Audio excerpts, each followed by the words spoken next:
Let's figure out in the next hour how we get a grip on the massive amount of telemetry that we've got floating around our systems. So I'm a CNCF ambassador. I also work for Dynatrace, which is an observability company. So I deal with this day in, day out. And the questions I always get asked are, how do we get a grip on all of the logs, all of the traces, all of the metrics? How do we get a grip on the cost, but also the data volumes, et cetera, et cetera.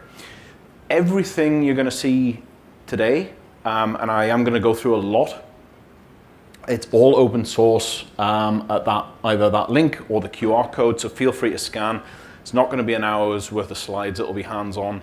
But yeah, there's a Git repo behind all of this, so you'll have all of the YAML, all of the config, everything's, you can poke around at it. That's one of in our team, that's the ethos, that things need to be open and accessible. So with that said, one of the key messages I want to leave you with today is that the OpenTelemetry Collector is such a powerful tool in your toolbox that I consider it a mandatory part of any sort of telemetry generating system and a deployment in 2026. Even with AI, when you can attach to local log files and things, because we're not working in isolation on a laptop. We're working, as a team, hundreds and hundreds of microservices. So we need to scale up and get that. So please do consider the OpenTelemetry Collector. Just out of interest, show of hands, who has heard of the collector? Good. Who's using the collector? Not so many hands. Most of you, okay. Evaluating it? Sick of it? Sick of hearing about it? Doesn't fit your needs? No? Okay, well, I'll try and convince you otherwise in the next hour or so.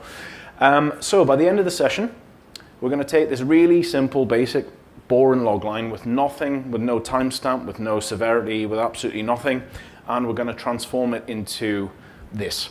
It's a structured log, it's still got the same content, but it's got all of your stuff there. It's got your support tier being gold, it's got your operating system information, all that kind of stuff. The team who owns it, which obviously drives workflows and alerting. Charge codes for chargebacks, so if you can attach those to log lines, then you can say, well, you've ingested 50 terabytes of log data this month, and we're going to cross-charge you internally for that privilege. Timestamp, obviously, but also at the bottom there, the trace ID and the span ID. So how many of you are working with spans and OpenTelemetry traces and distributed traces? Few. So one of the big things with OpenTelemetry, it's not just logs. You can, if you've got other signals coming in like a distributed trace, you can correlate your logs based on those trace IDs, and then in your backend, you should, depending on the backend, you should be able to drill down from a log to a trace and back and forth. So you're getting that extra context, because a trace is basically, think of a Gantt chart, an end-to-end as a request flows through a system. That's kind of what you're looking at. It's a little bit easier than grepping log files and trying to figure that out. Next one we'll do is this.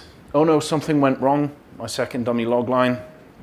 There's nothing in that log line to indicate that it's an error, but we're going to actually uplift those to an error status dynamically at runtime. All the same other metadata that you want to add. Then, and this one's particularly important for off-the-shelf software. So if you've bought something but you can't change its behavior, or for example, you get a new joiner and you tell them, we use camel case user tier, and they still log it as user.tier or something different. What we're going to do at runtime as it flows through the collector is transform that second log into user tier equals tier 2, and then all of the rest of your rules will work. Very powerful, as I say, when you can't actually change the back-end system and you've got people in your organization asking, oh, well, how do we do this without having 100 rules in our dashboards or our alerts that kind of we manually have to maintain? As I said, lots of examples. How to transform a CSV file into log lines.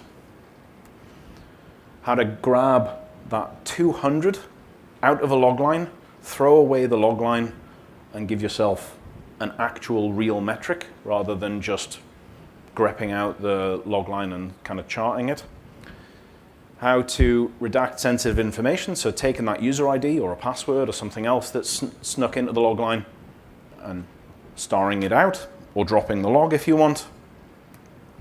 And also, if we have time, I'm going to give you more than 900 rules to do what we just saw, redact those sensitive keys from AWS keys and 800 and odd other things, all built in the collector rules, so you can just drop those into the YAML file and away you go. As I said, code for everything you're going to see is behind the QR code and the link. Take a photo of that now because they are going to disappear when I go in the browser. And I'll also introduce you to the OpenTelemetry transformation language. That's a completely separate talk. We won't have time to go into that in depth, but at least introduce you to it. And then the OpenTelemetry Open Agent Management Protocol, which basically, as you start using the collector, you're going to have tens or hundreds of collectors floating around, and you need a central way to manage those collectors and the config and updates and all that kind of stuff. The op-amp protocol is the way that you do that centrally. And as I've already talked about, I'm going to try and convince you to think about tracing rather than just logging, because it is more powerful. If you've got, control of the code, then have a look at tracing. But we've lost it. Wiggle. It's back.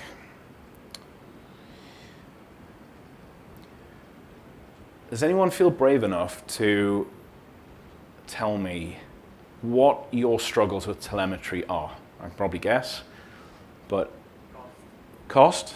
Yeah. Another one is like cost is one, but then how do you have effective telemetry in places that we have a lot of telemetry, but are you able to find the real issues with that telemetry? So cost, volume, but volume not because of cost, because of finding the needle in the haystack, which actually is a really good point, because if we're using AI, all you've got is more signal and more noise, and you need more noise and you need more signal. Yeah, anything else? No, cool. All right. I know a lot of you said I've talked about, I know about the collector, but very briefly then, I'll go over the basics. So you've got telemetry producing entities. They are pods, they're VMs, they're virtual machine, whatever they are, where you've got logs, metrics, and traces coming out of those things. And between it and wherever you're going to store that telemetry, you put the collector. The collector is a binary. It's wrapped in a Docker container. You can run it basically anywhere. You can run it on a Kubernetes cluster, etc. And it has a set of components in there. So conceptually, think about it like an ETL pipeline, an extract, transform, and load pipeline. You have your receivers, which are how the telemetry gets into the collector. Then you have your processors, which are once the telemetry, metrics, logs, traces, events, are inside, you can process them, and we'll do a lot of that.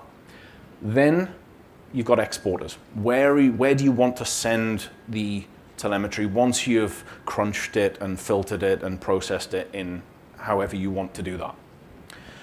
One of the cool things about the collector is that it can multicast. So you can actually send, for example, logs, because we're using logs a lot today, in and simultaneously multicast to multiple backends. One of the ways our customers do it is when they're running POCs and they want to say, well, how does Dynatrace compare to whatever else? They'll send the logs in and they'll multicast it to both, or 5 different tools, and then you can really do a like-for-like comparison. If we've got time, I'll show you some routing options as well to send, debug logs to S3 cold storage and the rest of it to a proper observability system, etc. There is one more component that I'll get to later on, but that's the main thing. Conceptually, you've got telemetry coming in, you're processing it, and you're sticking it out the other side. The one thing about the receivers, they can work in 2 different ways. They can either be pull-based or push-based. So You can sit and wait for telemetry to come into the collector. You can push the telemetry to the collector, or you can, say, go out and retrieve it. So the file log receiver, for example, is that it will, you tell it to monitor a log file, and it will go out and grab that telemetry and pull that into the collector. Something like the webhook events receiver will open an endpoint on the collector and wait for you to push a JSON payload to the collector, and it will transform it to a log. So whichever way you prefer, there are options for that. Talking about receivers, that's actually a screenshot which is about 6 months old. The point here is that there's a lot of them. So no matter where you want to get telemetry from, there's probably a way to get it. There's not many places these days that you can't somehow get your telemetry into the collector. There's a lot of processes. There's a lot of stuff that you can actually do with the telemetry as it's flowing through the collector. So whatever your use case, I'm pretty sure that you're going to be able to find a way to achieve your outcome. And there's an awful lot of exporters. So wherever you want to send it, you can send it. We are going to use one receiver today, 2 or 3 processors, and 2 exporters. So that just gives you a sense of the scope of what you can do with this component.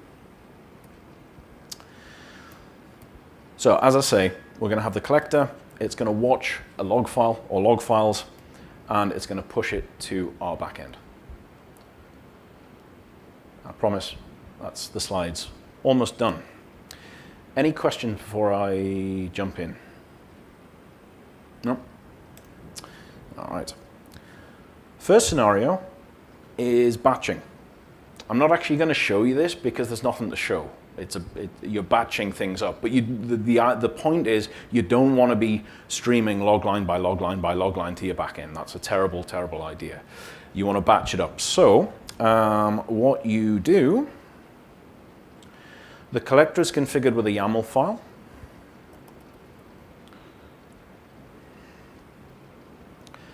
And we say, please, I won't highlight that actually because it disappears on the screen. Please watch this log file. Batch things up in batches of either 500 log lines or a timeout of 2 seconds, whichever comes first. So you're not going to hang around forever waiting for 500 logs if you're just running locally or whatever. Then we define some exporters.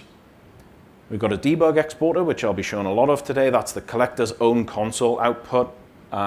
Can get very, very, very verbose. Be careful with that in production. And then obviously an OTLP HTTP endpoint, which OTLP HTTP is the OpenTelemetry protocol. So basically all backends now, all observability systems speak OTLP HTTP or gRPC. And the /Dynatrace, because you can, this is where I'm saying you can send it to multiple. So for example, Dynatrace and S3 and Prometheus and Jaeger and Datadog, and you just put / whatever you want to name that exporter. Some connection details, API tokens, all the rest of it, that's fine. The top part there is just potential config. It catches me out probably once a week that I define it and I go, why isn't anything getting anywhere? Because I forget that you actually have to put it into your pipelines. So just the top part won't actually do anything. You need to really build out your pipelines. And so here we've got a single log pipeline that deals with logs, and we're wiring it together now. We're going to say, okay, receive, use the file log receiver that we looked at before, then batch it all up, then simultaneously export it to debug and Dynatrace. And that's it. It's going to watch the logs, it's going to batch them up, and it's going to ship them to our both of our collector endpoints. Scenario number 2 is actually something I can show you. In fact, let me just quickly show you scenario 1, and I'll zoom in.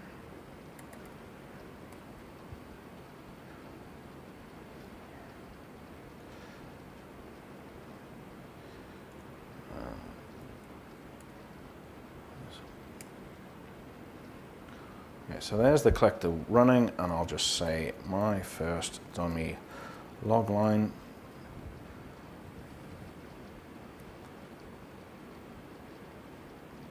And what it does is it takes that basic log line and, as I say, it transforms it into a structured object where we have log record 0. Is that big enough at the back?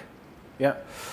We've got some timestamps. I'll get to those in a moment. We've got some severity text, obviously blank, unspecified. We don't have anything. We'll fix that. And there is our log line. Body, it's a string, my first dummy log line. And we've got some attributes. And that's another cool thing about taking that string and turning it into a structure is you can actually attach attributes. We'll see that throughout today.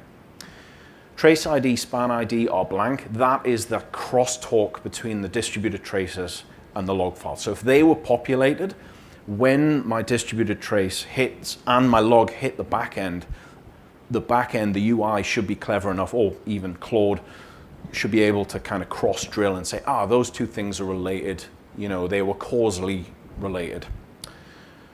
So that's our basic setup. That's the worst it's ever going to be today. Scenario 2. I'm just going to run this and say,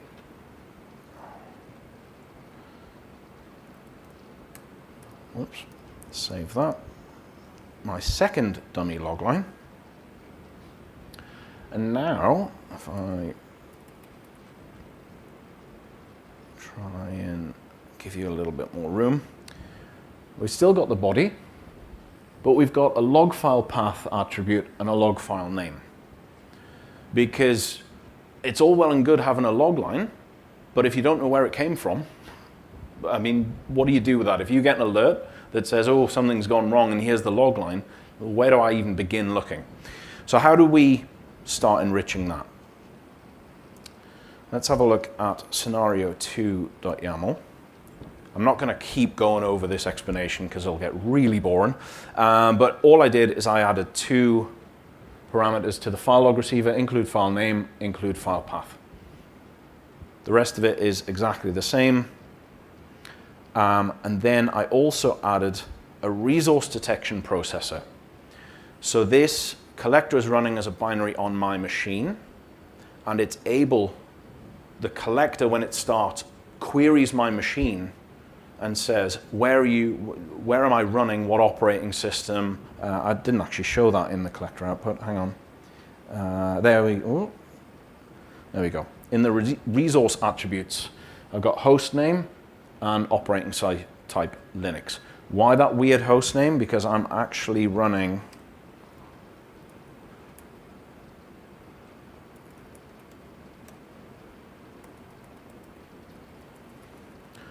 this whole thing is running in a dev container. So I'm actually inside of a Docker container running this demo. And when you follow that QR code, you will be able to spin up this dev container, and that's how I know it's going to work because it's all wrapped up. So that really is my host name. It's not my machine, my MacBook host name.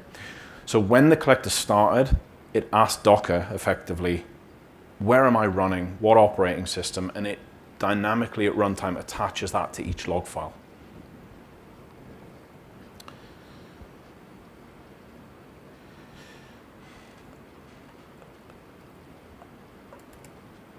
Scenario 3, we're going to start fixing the log timestamps. So I'm just trying to get you a better view. So right now, that's what our collector log looks like. We've got an observed timestamp and a timestamp. Any ideas why there are 2 different timestamps? Anyone?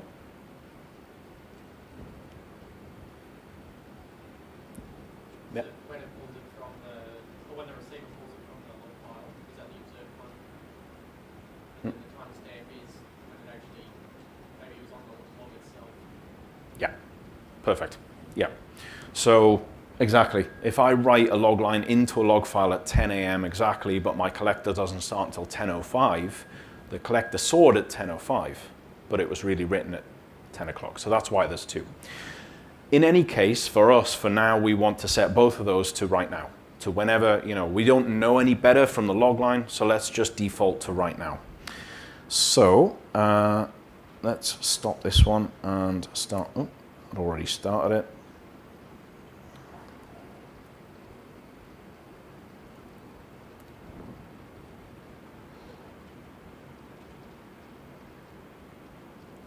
And now they're both set to right now in UTC. The way that happened, it's just a YAML config again. No, not the markdown file, that's the docs.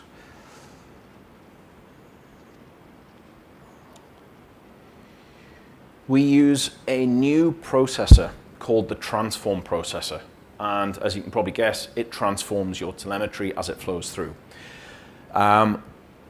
We give it a context. We say, transform processor, you're going to look at log context. If you've got logs and traces coming through here, you can set that. And we basically just say, set the log.time and log.observeTime to a go function right now. Simple. Don't forget to add it into your processor's block, because otherwise none of that will happen. The other thing to say is that ordering of this matters. So it happens in order. So don't batch things before you've transformed them. And it gets particularly important when you are filtering. You'll see it later, but the filter filters out. And so if you try and filter, like if you filter in the middle, you're doing computation to transform and enrich those log files with operating system information just to then drop them. It makes no sense. So yeah, make sure your ordering is correct. If you're not getting the results you want, that's another little gotcha there. Either it's not there or your ordering is wrong and something is kind of playing with, Okay, scenario 4. Too many windows open.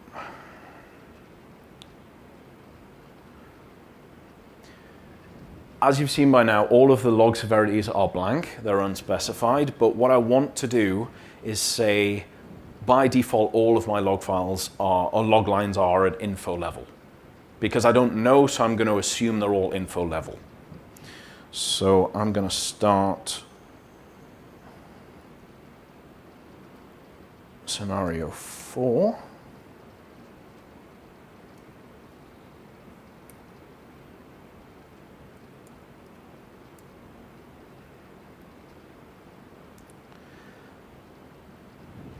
And now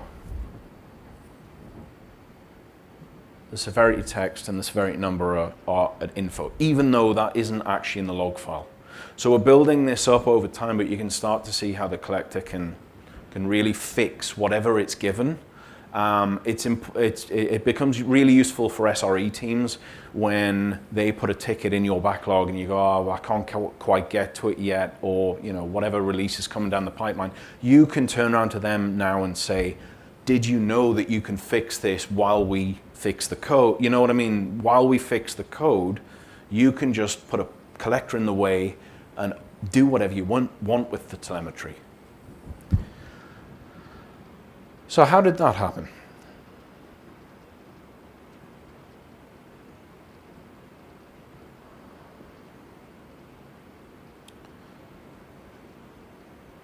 Let me collapse this. Ordering matters again, so we've got, we're setting the log time and the observed time to now still, and then we're kind of read these lines backwards. Where the current log severity is blank, please set the log severity to info. And then where the log severity text is now info, because we've uplifted everything, then set the severity number to info. And that link there There's actually, 0, I can't remember which way around it is. 0 to 4 is debug, and it goes up towards critical. And I have no idea why there are 2 fields, to be honest. I get the timestamp, don't know why there are 2 fields with the severity. I don't know why you need a number and some text, but there we are. Any questions so far? No? All right. Number 5. So remember, everything is at info right now, but imagine if we had a log line that said this. Please investigate, something is broken. And for whatever reason, developer forgot, we didn't add it, it's still at info. But we know that's important enough to be an error. Or the SRE team decide that they today just want to see this, that's fine. We can use the collector to uplift this to an error log. So that's what you're going to see out of the end here. The severity text is error just for this log line. So let me start number 5. No, I think that was number 4 still. Oh, no, it wasn't. So number 5.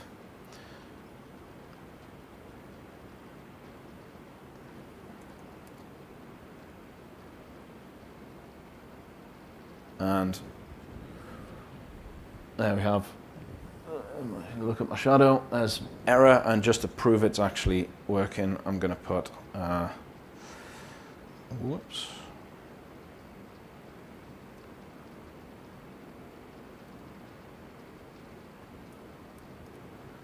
My 6th dummy log line, and that one's still at info.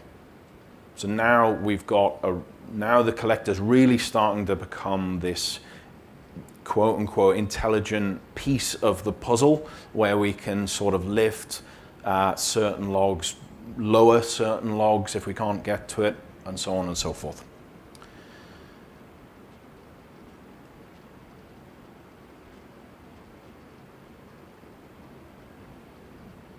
Thought my internet had died. Okay. Scenario, what are we? 6. There's our log line. User tier equals tier 1. That's great, but organizationally, let's say we know that tier 1 is gold, a gold level support. Tier 2 is silver, tier 3 is bronze. Yes, we could ask our agents or our humans to do that mental gymnastics to say, which one was tier 1 again? Was that gold or was that bronze? Or was tier 3, which way round was it? And every single time we've got to figure it out. But we can actually leverage the collector to do the hard work for us. So what we're going to do is leave the log line as it is and add a new attribute, a key value on that log line to say support tier is gold.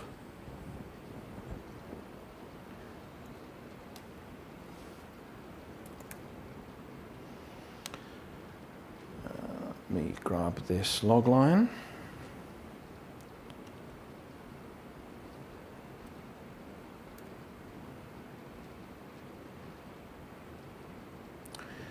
So you'll notice here the log line is exactly the same. All the rest is the same, but now on the attributes of the log, we've got this support.tier is gold.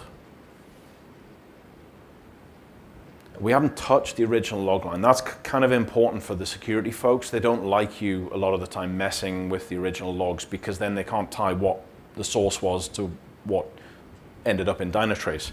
But this is a way to say, yeah, we're leaving that the same, but we're kind of enriching the log file as we go. How did that work?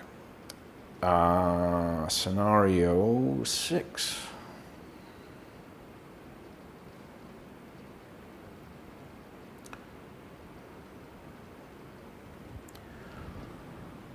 All the same stuff, our lifting to error, but this time we do a regex and say where user tier equals tier 1, support.tier is gold. Where it's tier 2, silver, where it's tier 3, bronze. What you're looking at here, by the way, this is match. is the OpenTelemetry transformation language. It's a whole separate language that you can use to do things like this. There's all sorts of verbs like contains and regex and all that kind of stuff. And as you can see, you can build up pretty complicated patterns of where clauses and matches and ors and all that kind of stuff. So you can pretty much build your rule set in here, and then with OTTL, and then leverage it in the collector. So just to recap, what we've gone from is, or we've still got a plain, boring log line with absolutely nothing, and now we've got correct timestamps, we've got correct log levels, we've got user tiers that are human and agent friendly with, you know, gold, silver, bronze rather than tier 1, tier 2, tier 3. Now what we're going to do is have the new joiner join the team, where they write user.tier equals whatever. They've made a mistake, we've pushed that to production, and we're stuck until we can push a new version. But we're not stuck because we can use the collector. So let's have a look at scenario 7.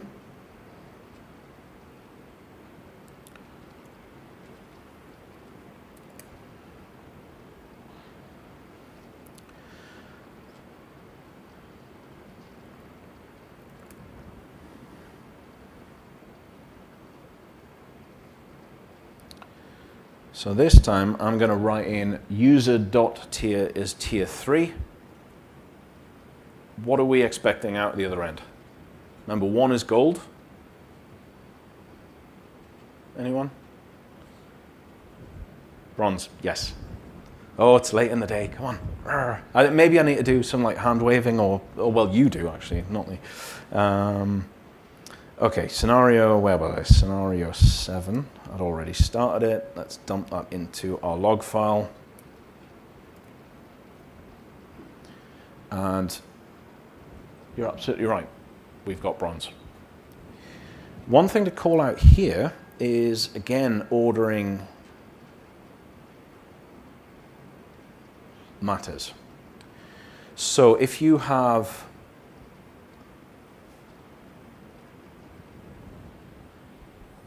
user tier in camel case is tier 1, tier 2, tier 3, notice above that I'm replacing user.tier equals with the camel case.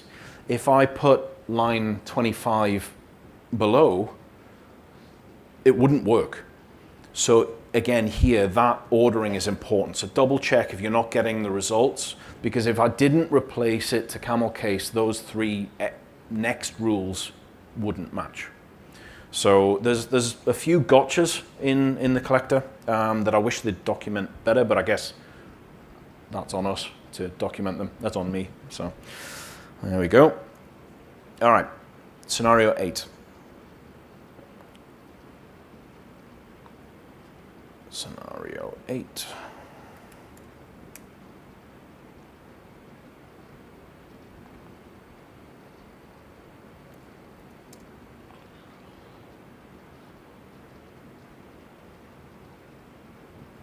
Well, this one doesn't look good. We've got a password in the log line.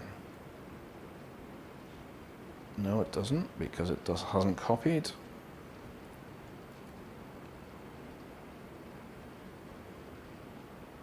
Or saved, apparently.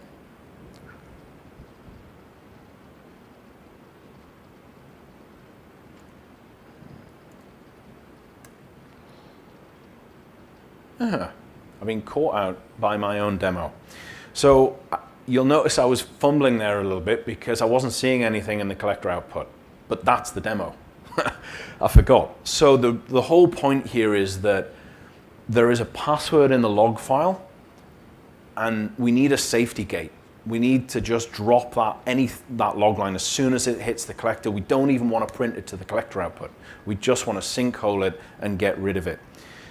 And that's what it did, and that's what tripped me up. I'm thinking, why is it not printing?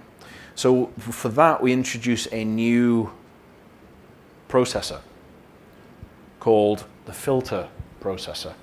Again, we're going to filter logs, and in particular log records. And we're going to use OTTL again to match against the body and do a case insensitive regex anything that contains a word password in your log line, just drop it. Nuke it, get rid of it. I don't ever want to see it. Now, that is the collector, obviously, as you'd expect, needs its own, it needs to be the model for good telemetry. There's no, I mean, the project wouldn't get very far if we were saying, oh, you can use this for logs and metrics and things, but it actually didn't show its own thing. So there's a whole set of Prometheus metrics that you can scrape from the collector itself, and it will show you how many log records it is dropping. So one of the best practices is have the collector or another collector scrape itself, get a dashboard up and some alerts to say, I'm getting too many things being dropped by the collector, or too many things are being, the queue is too big, my collector's overloaded because it's dropping at ingest time, or actually my exporters can't keep up. So I'm not going to go into that because we'll be here all day, but there's a whole set of Prometheus metrics that you can scrape. Questions? No? How are we doing for time? All right. Number 9.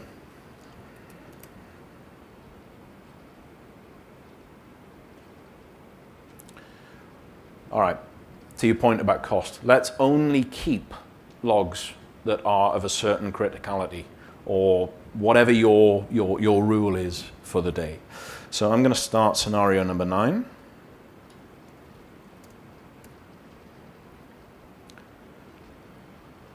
And this time I'm going to put in 2 log lines.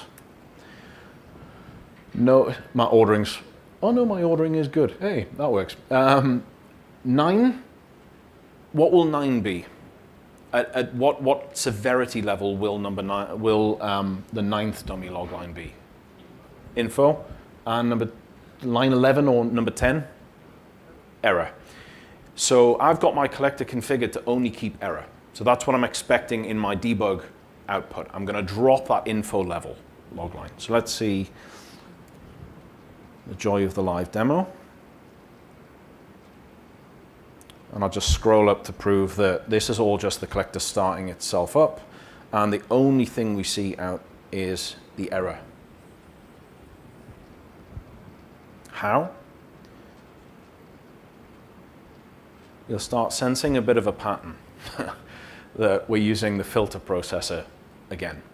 So this time we're just saying, look at every log record, and where the severity number is less than warning, filter it. And remember, filter it out, not filter it in. I actually made a comment there because I keep forgetting which way around it is. So filters out. And don't forget, as I say, hey, I've actually done exactly what I said not to do at the beginning of the talk. I said, don't resource detect things and pull from the operating system and enrich your log line and then drop things. And I've done exactly that. So I'll fix the demo. There you go. You learn something new every day. Because it won't have info value until after transform. Good point.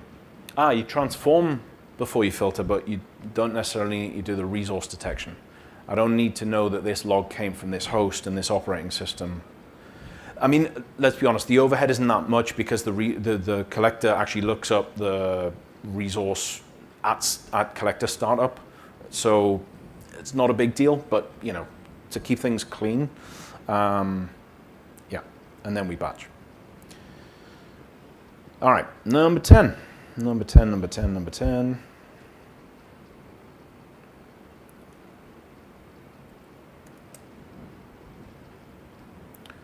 How many of you are leveraging in any way, shape, or form, I do mean in the broader sense, any sort of ownership on your telemetry data?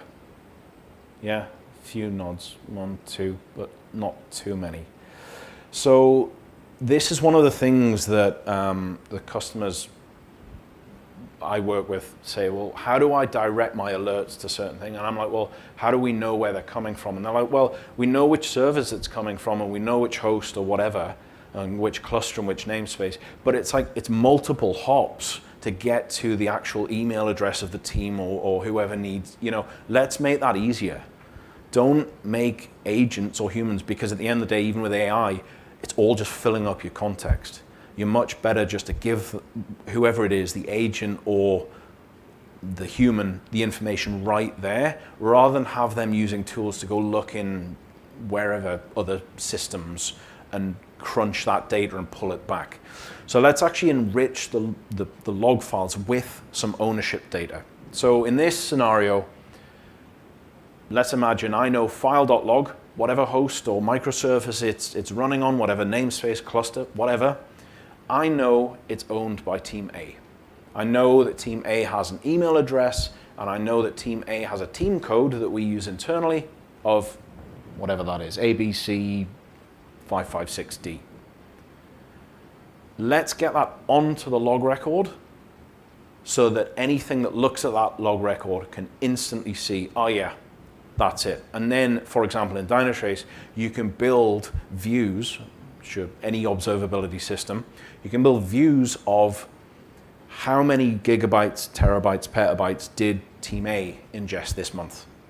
So as an organization, how much do we need to charge them for that usage versus another team who's not using as much? So scenario 10.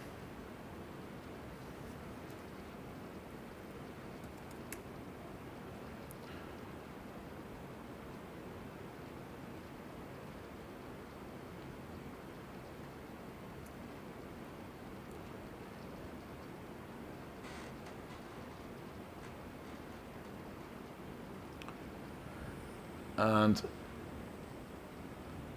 there it is. So we've got the 11th dummy log line, and we've got Team A, team charge code, team name. As I say, that's going to push through into your log backend. So now I can do a fetch logs, filter, where team.name is Team A, and I get only my logs.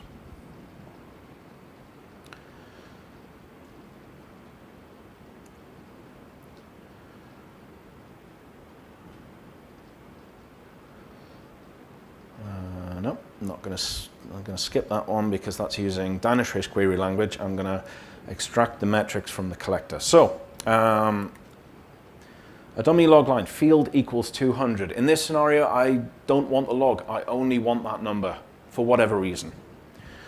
So I'm going to extract that from the log. I'm going to create a real metric, an OpenTelemetry metric from that number, and I'm going to drop the log and push the metric into Dynatrace. Let's do it. Scenario 12.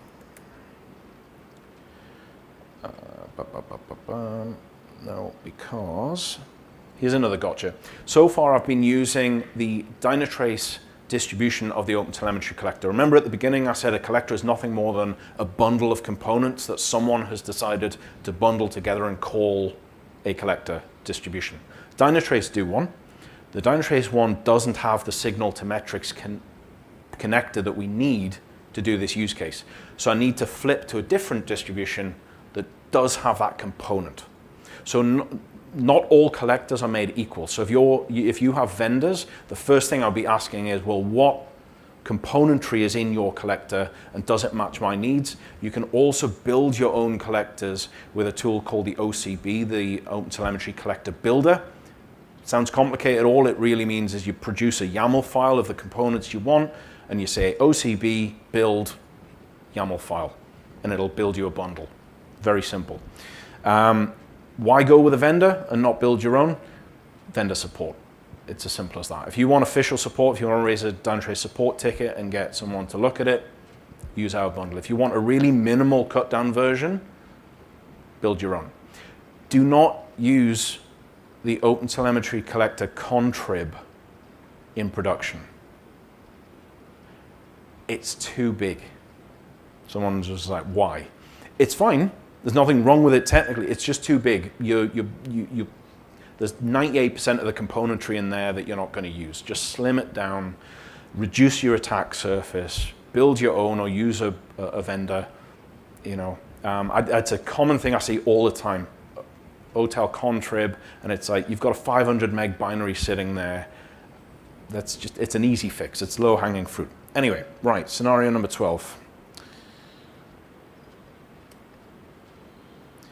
And right into my log, field equals 200. And I'm going to extend this. So what you can see is here is my log record. That's what we've been doing all along. Honest to God log record. There we go. Nothing's changed. But we take the field equals 200 and we extract it into its own map, and I call it field underscore value, and I give it a value of I don't give it a value, it extracts the value 200. But notice it's also a string, so we'll need to fix that. Then further down, we have an actual real metric, which name is foo. Where did that come from? We'll need to figure that out. It's got a description. It doesn't have a unit because I haven't set one. It's got a data type. And crucially, the value is 200.0000. So it really is not a string anymore. It really is a metric. And when you push it into the back end,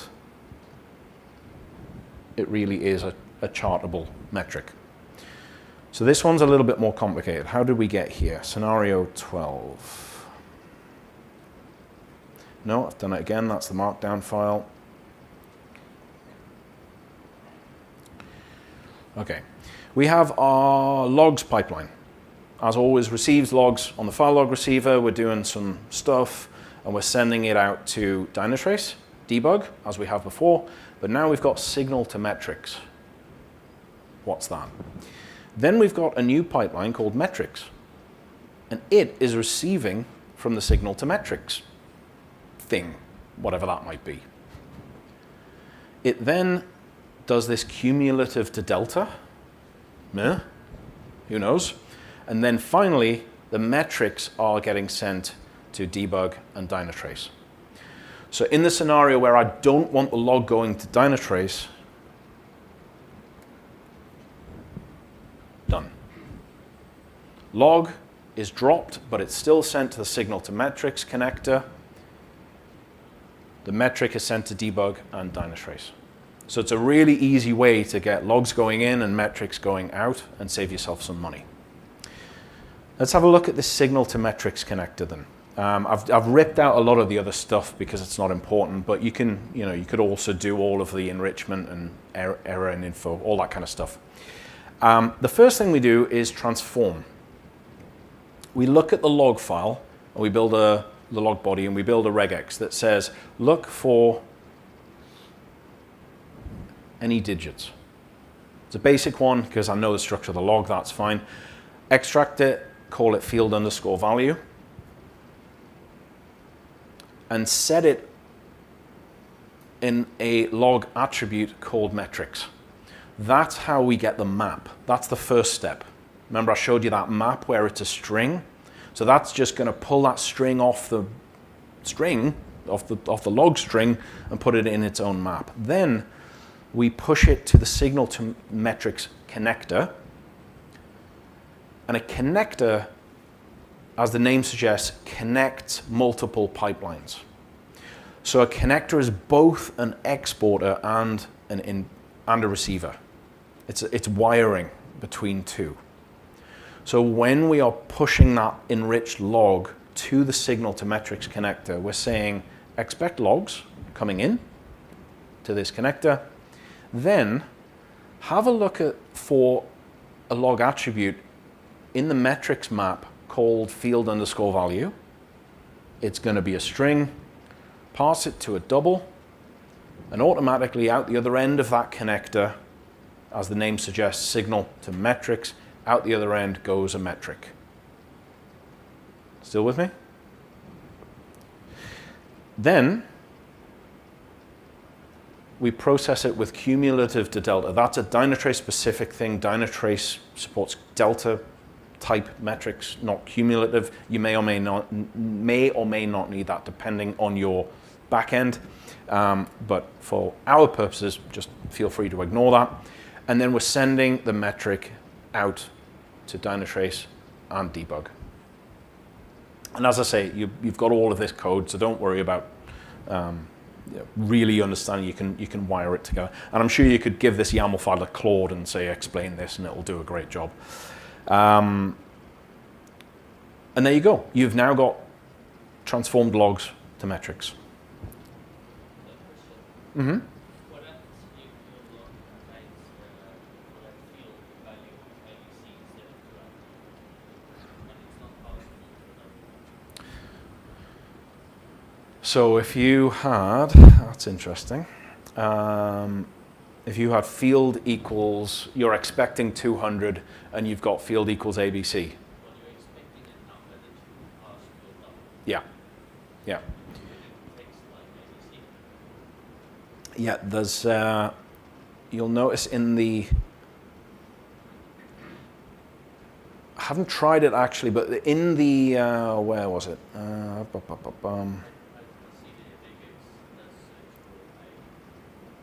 A digit. So you could do something weird and wonderful with regex. Some of the processors do have an error mode. I can't find it now, but they have an error mode, and I've set mine to ignore, which basically means just, carry on. But there will be ways to, I don't know off the top of my head, but there'll be a way to like not crash the collector or just fire off another metric. It's a great use case. I'm going to dig into that actually. Good one. All right, 13.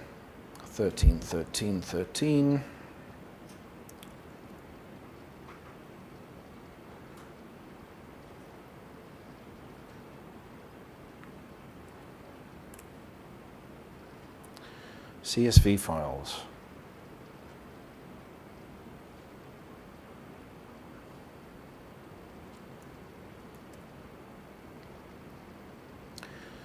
Okie dokie.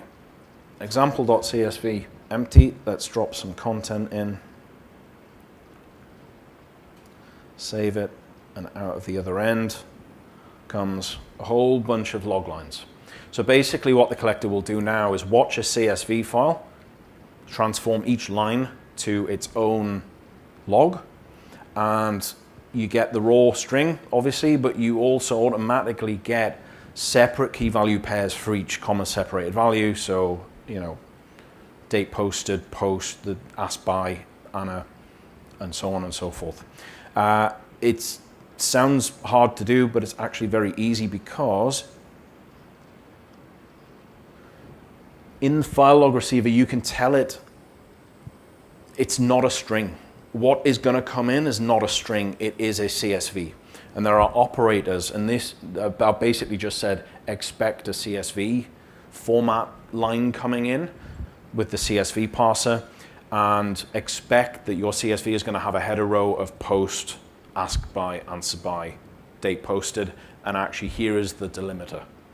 It defaults to comma, but I don't like guessing because I come back 6 months later and go, what is, so I always just say, be explicit about what the delimiter is, and that's it. It does the rest for you. It just transforms each one to a log line. Okay, scenario 14.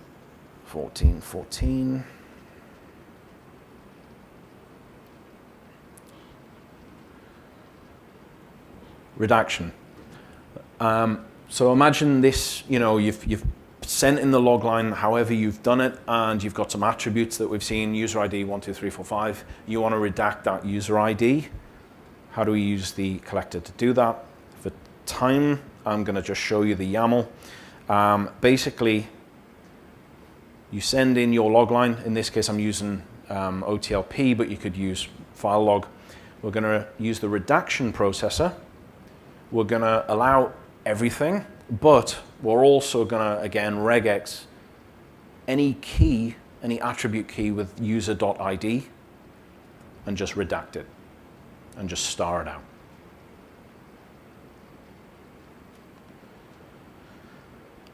Scenario 15 is all about JSON line format. So here we've got two, it's from a casino.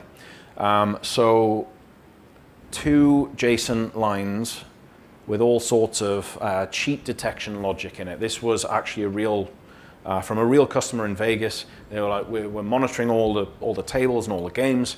When we detect cheating, we push in a JSON line. What can we do with that? Because we only want to keep certain fields, like it's a lucky streak or there really is cheating going on, just to reduce that log volume. We don't care about the 5,000 lines that are no cheating happening.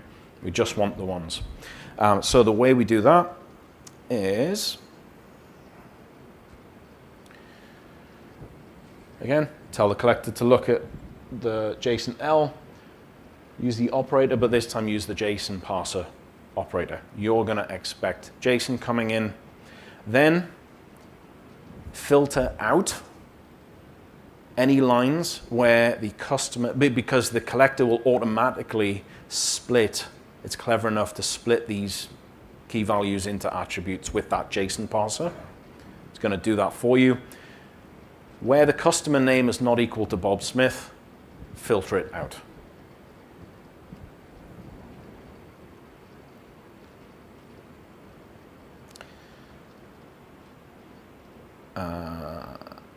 Yes, scenario 16, last one. Look at a log file. In fact, let's try this. I've got 2 minutes left. Can anyone figure out what this YAML file is doing? I might show you the pipelines first so you can't cheat and read the thing.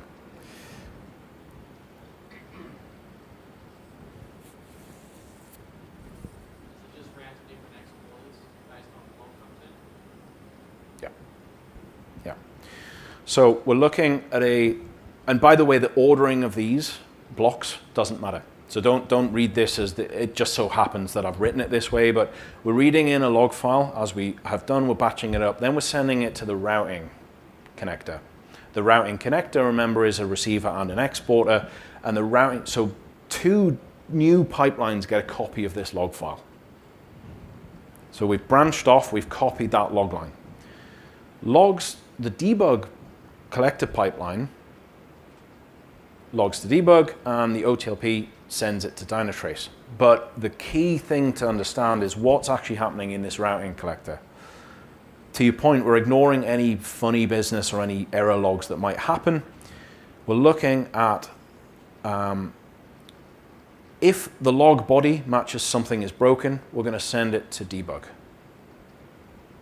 Otherwise, everything else goes to the default pipeline of Dynatrace. So that's a way to have one thing coming in, one log file, and branch off conditionally and send it to different places. And that is that. If I'll put this back on the screen, if you want all of this code, either that short link, that QR code, if you have any questions or actually any scenarios, suggestions for scenarios, this is a Git repo behind the scenes, and we commit to keeping that up to date with new scenarios. So as you've seen, we've got 15 or 16 there, building them all the time. So keep an eye, star that repo. Reach out to me on LinkedIn if you've got an idea, or just raise an issue on that repo. With 1 minute left, any final thoughts, questions? Yeah? If I have a multi-line log, let's say a data structure or even a stack trace, Yeah. how do I get that to load as a single log instead of multiple? Okay, file log, receiver. There is a field. Let me see if I can find it in my, there we go, multi-line. So in the collector, where I had the operator little block underneath the include, you just say multi-line, and actually, let me see if I can find it here. There's all sorts of encoding settings. Yeah, I can't find it, but there's a way you can say this is the delimiter of where my block, where my multi-line ends, and it's just going to start and end, wherever it ends, then the next block will will happen, and it'll just push it all together in its own log. Yep. Anything else? Any scenarios that I didn't cover that you thought I'm struggling to do this? I had one. Mhm. In fact, we have one. It's like a chain of services, internal, external microservices. Yeah. Internal event pattern. So what happens?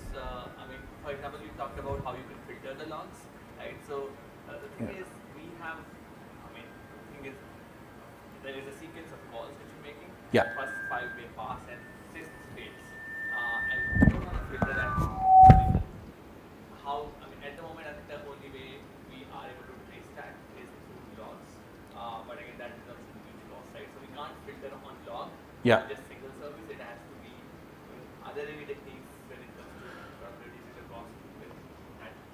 So if I restate that just to make sure, we can take it outside as well, but it's an important one, it's a useful one.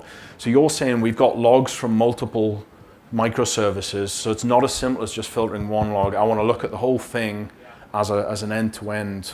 You can kind of maybe get where I'm going with this. And if one of the little bits contains something, drop all of those logs? No, so the filtering, the way you explain filtering, generally, the way you explain filtering, it was like on a service level, right? So you could filter logs on a service level. So, but then, ideally, if you can only, it's not just about the failure, because we may not filter the failure for that particular service, right? Yes. But it's about traceability of that failure so that you can debug that failure. Yeah. So how do you, when cost is sort of one of the issues you're dealing with, Yeah. and you want to debug that failure for the logs which you've already filtered, because you may have because if we apply that filter for other services, it would filter those logs because, it was not an error, right, for those services, but then it becomes hard to trace why it failed or debug that failure. It's late in the day. I'm struggling to quite get that, but we can certainly take it off. But my first thought would be this is the perfect use case for a trace. That end-to-end view, if you could do that. What we might need to do as a community is build a logs to traces processor or a connector that says, here's the condition. If in a 10-second span, you've got the same user ID or something, they're all an end-to-end trace, and then build a graph, a trace graph, and then you can do it that way. Because as you say, once you've filtered that, and you'll have the same problem as you get with traces. The minute you drop one of the bits, one of the spans, you get these disconnected traces that. You've given me the answer, actually. Yeah, it's tough. I think traces would be your best bet. Yeah. Sorry, I'm out of time, but I'll be at the back outside if any more questions. Thanks.